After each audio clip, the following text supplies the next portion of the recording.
Hi friends, welcome back to my YouTube channel Lishu media Kannada. ಎಲ್ಲರೂ ಹೇಗಿದ್ದೀರಾ? I hope ಎಲ್ಲರೂ ಕೂಡ ಚೆನ್ನಾಗಿದ್ದೀರಾ ಅಂತ ಭಾವಿಸ್ತಾ ಇವತ್ತಿನ ಒಂದು ವಿಡಿಯೋನ ಶುರು ಮಾಡ್ತಾ ಇದ್ದೀನಿ. ಇವತ್ತಿನ ಒಂದು ಲಾಗ್ನ.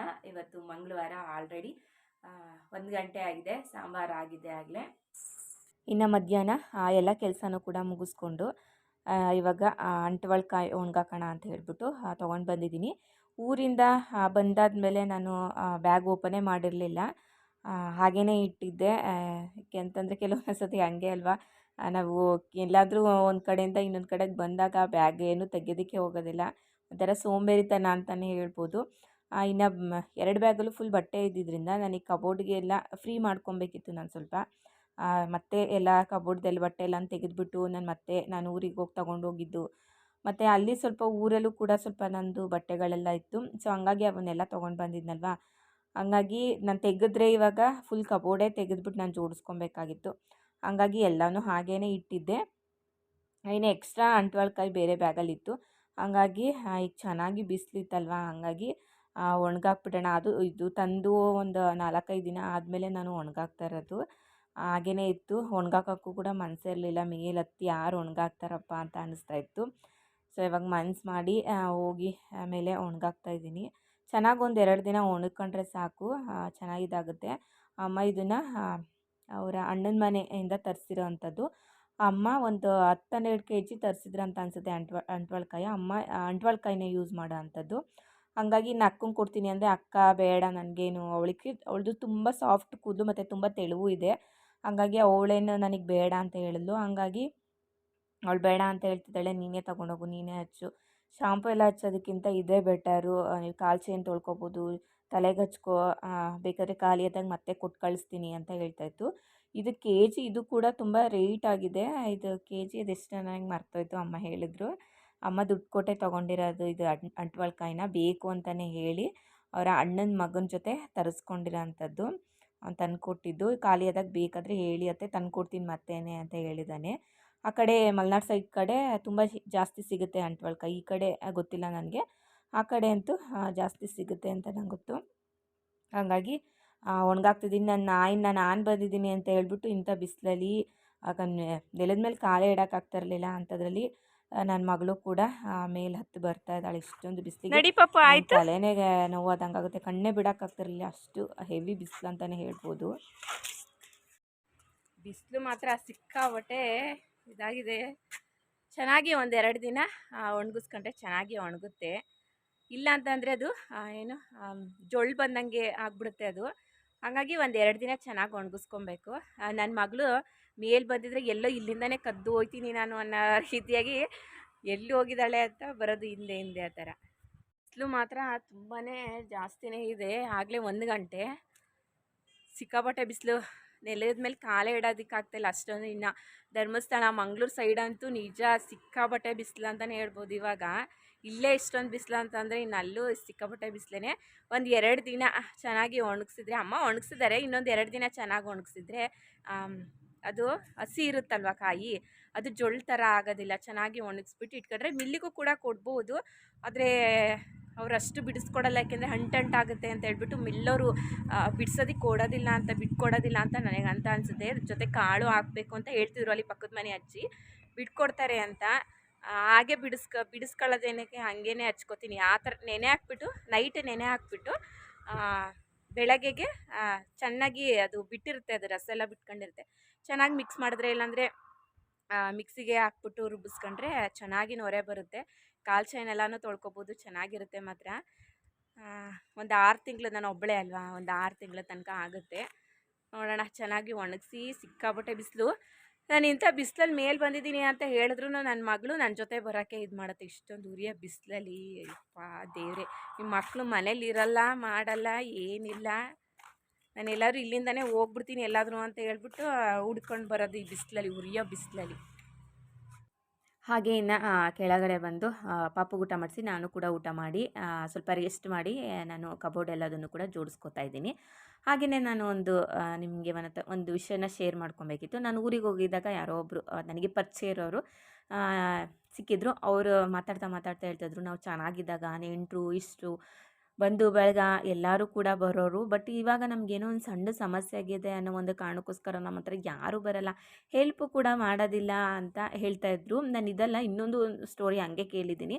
ಅವ್ರು ಚೆನ್ನಾಗಿದ್ದಾಗ ಎಲ್ಲರೂ ಕೂಡ ಬರೋರು. ಈಗ ಅವ್ರಿಗೆ ಏನೋ ತೊಂದರೆ ಆಗಿದೆ ಅಂತ ಹೇಳ್ಬಿಟ್ಟು ಅವ್ರ ಹತ್ರನೂ ಕೂಡ ಯಾರೂ ಕೂಡ ಬರೋದಿಲ್ಲ. ಇಷ್ಟೇ ಅಲ್ವಾ ಜಗತ್ತು ಅಂತ ಅನ್ನಿಸ್ಬಿಡುತ್ತೆ ನಿಜವಾಗ್ಲೂ. ಚೆನ್ನಾಗಿದ್ದಾಗ ಮಾತ್ರ ಎಲ್ಲರೂ ಕೂಡ ಹೋಗ್ತಾರೆ. ಅದೇ ಚೆನ್ನಾಗಿಲ್ಲ ಅಂತ ಹೇಳಿದ್ರೆ ಯಾರು ಕೂಡ ಅವ್ರ ಹತ್ರನೂ ಹೋಗಲ್ಲ. ಬಟ್ ಎಲ್ಲರೂ ಹಿಂಗೆ ಇರೋದಿಲ್ಲ, ಸಹಾಯ ಮಾಡೋರು ಕೂಡ ಮಾಡ್ತಾರೆ ಕೆಲವೊಂದು ಫ್ಯಾಮಿಲಿಲಿ. ಆದರೆ ಕೆಲವೊಂದೊಂದು ಫ್ಯಾಮಿಲಿ ಈ ಥರನೂ ಕೂಡ ಇರುತ್ತೆ. ಸೊ ನಿಮಗೂ ಈ ರೀತಿಯಾದಂಥ ಎಕ್ಸ್ಪೀರಿಯೆನ್ಸ್ ಆಗಿರುತ್ತೆ ಅಂತ ಅನಿಸುತ್ತೆ. ಕೆಲವೊಬ್ಬೊಬ್ರಿಗೆ ಆಗಿರುತ್ತೆ ನಿಜವಾಗ್ಲೂ, ಎಲ್ಲರಿಗೂ ಅಂತಲ್ಲ, ಕೆಲವ್ರಿಗೆ ಆಗಿರುತ್ತೆ ಈ ರೀತಿಯಾಗಿ. ಅವ್ರು ಚೆನ್ನಾಗಿದ್ದರೆ ಎಲ್ಲರೂ ಕೂಡ ಬರ್ತಾರೆ. ಏನಾದರೂ ಸ್ವಲ್ಪ ಏನಾದರೂ ಸಮಸ್ಯೆ ಇದ್ದರೆ ಅಥವಾ ದುಡ್ಡಿನ ಸಮಸ್ಯೆ ಇದ್ದರೂ ಯಾರೂ ಕೂಡ ಅವ್ರ ಹತ್ರನೂ ಕೂಡ ಬರೋದಿಲ್ಲ. ಸೊ ಹಂಗಾಗಿ ಈ ಒಂದು ವಿಷಯನ ನಾನು ನಿಮ್ಮ ಹತ್ರ ಶೇರ್ ಮಾಡಬೇಕಂತ ಅನ್ನಿಸ್ತು. ಸೊ ಹಾಗಾಗಿ ಹೇಳ್ತಾ ಇದ್ದೀನಿ. ಅದಕ್ಕೋಸ್ಕರನೇ ಹೇಳೋದು, ನಾವು ಚೆನ್ನಾಗಿರಬೇಕು, ಏನೇ ಆದರೂ ಅಷ್ಟೇ ನಾವು ದುಡಿಬೇಕು, ನಾವು ಚೆನ್ನಾಗಿರಬೇಕು. ಆವಾಗ ಎಲ್ಲರೂ. ಇಲ್ಲ ಅಂತ ಹೇಳಿದ್ರೆ ನಿಜವಾಗ್ಲೂ ಯಾರೂ ಕೂಡ ಏನು ಕೂಡ ಸಹಾಯ ಮಾಡಲ್ಲ. ಅದು ಈಗಿನ ಕಾಲದಲ್ಲಂತೂ ಯಾರೂ ಏನೂ ಹೆಲ್ಪ್ ಮಾಡೋದಿಲ್ಲ, ಅದಂತೂ ಸತ್ಯ. ಇನ್ನು ನನ್ನ ಕಬೋರ್ಡು, ನಾನು 2 ಬ್ಯಾಗ್ ಬಟ್ಟೆ ತೊಗೊಂಡು ಬಂದಿದ್ದೆ ಅಲ್ಲಿಂದ. ಹಾಗಾಗಿ ಅದನ್ನೆಲ್ಲ ಜೋಡಿಸಿಡೋದೇ ನನಗೆ ಸಿಕ್ಕಾಪಟ್ಟೆ ತಲೆನೋವು ಸೀರಿಯಸ್ ಆಗಿ. ಅದಕ್ಕೆ ನಾನು ತುಂಬ ಬಟ್ಟೆ ಎಲ್ಲನೂ ಅಲ್ಲೇ ಊರಲ್ಲೇ ಬಿಟ್ಟು ಬಂದಿದ್ದೆ. ಇಲ್ಲಿ ತೊಗೊಬಂದೆ ಜೋಡ್ಸೋದಕ್ಕೆ ನಂಗೆ ತುಂಬ ಹಿಂಸೆ ಅಂತ ಅನಿಸುತ್ತೆ ಅಂತ ಹೇಳ್ಬಿಟ್ಟು. ಇನ್ನು ಅಲ್ಲಿ ಇಲ್ಲಿ ಬಿಸಾಕ್ತಿರ್ತಾರೆ, ಇಲ್ಲಿ ಇಡ್ತಿರ್ತಾರೆ ಅಂತ ಹೇಳ್ಬಿಟ್ಟು ಅದಕ್ಕೆ ತೊಗೊಬಂದೆ. ಇನ್ನೂ ಆಲ್ಮೋಸ್ಟು ತುಂಬ ಬಟ್ಟೆ ಅಲ್ಲೇ ಇದೆ, ತರೋವಷ್ಟು ತೊಗೊಂಬಂದಿದ್ದೀನಿ ನಾನು. ಎಲ್ಲ ಹೆಣ್ಮಕ್ಳು ಕೂಡ ಬಟ್ಟೆ ಅಂದರೆ ತುಂಬ ಇಷ್ಟಪಡ್ತಾರೆ. ಅದನ್ನು ಸೀರಿಯಸ್ಸಾಗಿ ನನಗೆ ಅದು ಆಪೋಸಿಟ್, ಬಟ್ಟೆ ಅಂದರೆ ನಾನು ಇಷ್ಟಪಡೋದಿಲ್ಲ. ಈ ಸತಿ ಊರಿಗೆ ಹೋದಾಗಲೂ ಅಷ್ಟೇ, ಅಮ್ಮ ಬಟ್ಟೆ ತಕ್ಕೊಡ್ತೀನಿ ಅಂತ ಹೇಳಿದ್ರೆ ಬೇಡ ಬೇಡ, ನನಗಂತೂ ಖಂಡಿತವಾಗ್ಲೂ ಬಟ್ಟೆ ಬೇಡವೇ ಬೇಡ ಅಂತ ಹೇಳ್ತೀನಿ. ಕೆಲವೊಂದು ಸತಿ ಸೀರೆ ತಕ್ಕೋ ಅಂತ ಹೇಳಿದ್ರು ಸೀರೆನೂ ನನಗೆ ಬೇಡ ಅಂತ ಹೇಳ್ತೀನಿ. ಇರೋದೇ ಸಾಕು ನನಗೆ, ಅದನ್ನೇ ಹಾಕ್ಕೊತೀನಿ. ಯಾಕೆಂದರೆ ಹೆಚ್ಚಾಗಿ ನಾನೇನು ಹೊರಗಡೆ ಹೋಗೋದಿಲ್ವಲ್ಲ, ಇರೋದು ಹಾಕ್ಕೊಂಡ್ರೆ ನನಗೆ ಅದು ಸಾಕು. ಇನ್ನು ಮಡ್ಚಿಡೋದು ಅದು ಕೂಡ ನನಗೆ ತಲೆನೋವೇ. ಯಾರಪ್ಪ ಈ ಥರ ಅಷ್ಟೊಂದು ಬಟ್ಟೆಗಳನ್ನೆಲ್ಲ ಇಟ್ಕೊಂಡು ಯಾರು ಮಡ್ಚೋದು ಮಾಡೋದು, ಅದೆಲ್ಲ ತುಂಬ ಹಿಂಸೆ ಅಂತ ಅನಿಸುತ್ತೆ. ಸೊ ಹಂಗಾಗಿ ನನಗೆ ಆಪೋಸಿಟ್ ನಮ್ಮ ಅಕ್ಕ, ಅವಳು ಸಿಕ್ಕಾಪಟ್ಟೆ ಬಟ್ಟೆ ತಗೊಳ್ತಾಳೆ. ಅದು ಎಷ್ಟು ಬಟ್ಟೆ ತಗೋತಾಳೆ ಅಂತ ನಿಜ ಹೇಳೋಕ್ಕೆ ಅಸಾಧ್ಯ, ಅಷ್ಟೊಂದು ತಗೋತಾಳೆ. ಬಟ್ ಅದನ್ನು ಸೀರಿಯಸ್ಸಾಗಿ ನಾನು ಅಲ್ಲೂ ಅಮ್ಮನ ಮನೇಲೂ ನಾನೇನು ಬಟ್ಟೆ ಅಂತ ತೆಗೆಸ್ಕೊತಾ ಇರಲಿಲ್ಲ. ಇಲ್ಲೂ ಅಷ್ಟೇ, ಅವ್ರು ತಕ್ಕೊಟ್ಟಾಗ ಅಷ್ಟೇ ನಾನು ತಗೋತಾ ಇದ್ದಿದ್ದು. ಇನ್ನು ಇಲ್ಲೂ ಅಷ್ಟೇ, ನಾನು ನನ್ನ ಹಸ್ಬೆಂಡ್ ಜೊತೆನೂ ಅಷ್ಟೇ, ನಾನು ಯಾವತ್ತೂ ಅಷ್ಟೇ ಬಟ್ಟೆ ಕೊಡಿಸಿ ಅಂತ ನಾನು ಯಾವತ್ತೂ ಕೇಳ್ದೋಳೆ ಅಲ್ಲ. ಅವ್ರು ಯಾವಾಗ ಬಟ್ಟೆ ಕೊಡಿಸ್ತಾರೆ ಆವಾಗಲೇ.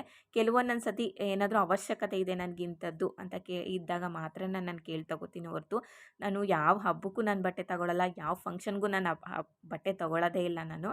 ಏನಾದರೂ ತುಂಬ ಇಷ್ಟ ಆದಾಗ ಮಾತ್ರನೇ ಕೆಲವೊಂದೊಂದು ಟೈಮ್, ಅದು ವರ್ಷಕ್ಕೆ 1 ಸತಿ ತಗೋತೀನೋ 2 ಸತಿ 2 ಸತಿನೂ ನಿಜ ನಾನು ತಗೊಳ್ಳೋದಿಲ್ಲ. ವರ್ಷಕ್ಕೆ 1 ಸತಿ ನಾನು ಬಟ್ಟೆ ತಗೊಳ್ಳೋದು. ಅಷ್ಟು ಕಡಿಮೆ ನಾನು ಬಟ್ಟೆನ ತಗೊಳ್ಳೋ ಅಂಥದ್ದು.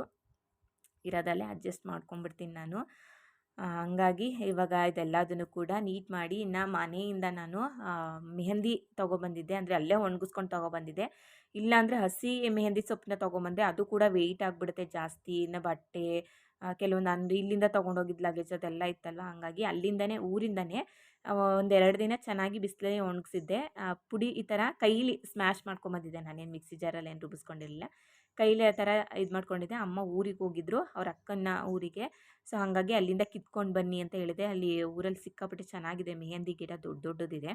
ಹಂಗಾಗಿ ಕಿತ್ಕೊಂಡು ಬಂದಿದ್ರು. ಸೊಪ್ಪು ಜಾಸ್ತಿನೇ ಇತ್ತು, ನಾವು ಒಣಗಿಸ್ದಾಗ ನೋಡಿ ಇಷ್ಟೆಷ್ಟು ಆಗಿರೋದು.